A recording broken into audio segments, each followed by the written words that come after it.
महाभारत की कथा में द्रौपदी का चीरहरण एक ऐसी घटना थी जिसने पूरे युग को झकझोर के रख दिया।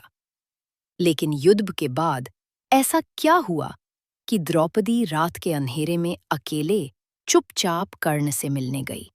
उसी कर्णना से जिसने द्रौपदी को भरी सभा में वैश्या कहा और चीरहरण के समय सबसे ज्यादा इस कार्य के लिए दुर्योधन को उकसाया। आखिर क्या वजह रही होगी इन सब के पीछे? जानिए आज की इस वीडियो में द्रौपदी का चीरहरण महाभारत के सबसे महत्वपूर्ण और भावनात्मक प्रसंगों में से एक है।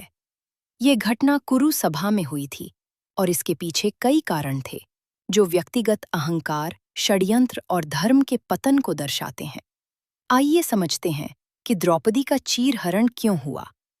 युधिष्ठिर जुए के खेल में भाग लेते हैं जहां शकुनी कपट से उन्हें हराता है।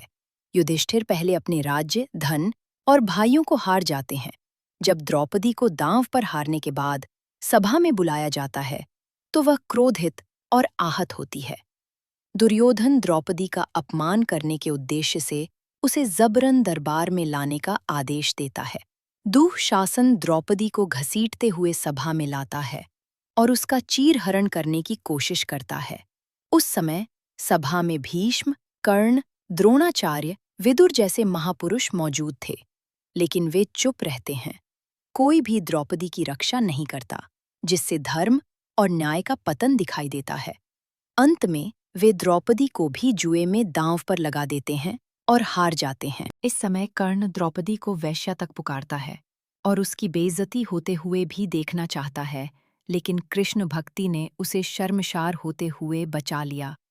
इस घटना के बाद युद्ध हुआ। युद्ध के दौरान द्रौपदी को ज्ञान हुआ कि कर्ण कुंती पुत्र है और उनके ज्येष्ठ हैं। एक रात जब द्रौपदी ने कृष्ण से पूछा कि वो कर्ण से अकेले मिलना चाहती है, तब कृष्ण ने उन्हें रोका और कहा, उससे क्यों मिलना चाहती हो जब उसने तुम्हारे साथ इतना बुरा बर्ताव किया? तब द्रौपदी ने कहा, मेरे कुछ ऐसे प्रश्न हैं जिनका जवाब केवल कर्ण दे सकता है। कृष्ण ने कहा, जाओ दोस्तों, आपको बता दे।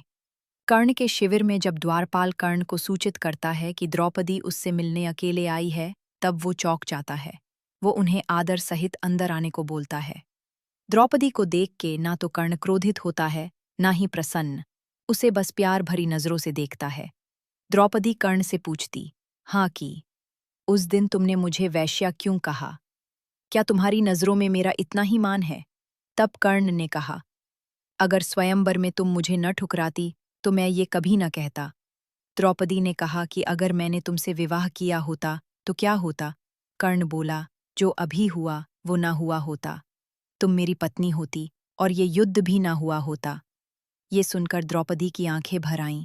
द्रौपदी बो ने कर्ण से पूछा, क्या तुम अब भी मुझसे प्यार करते हो? कर्ण ने कहा, हाँ हाँ, आज भी मैं तुमसे प्यार करता हुआ, लेकिन मैं तुमसे माफी मांगना चाहता हूँ उस कृत्य के लिए।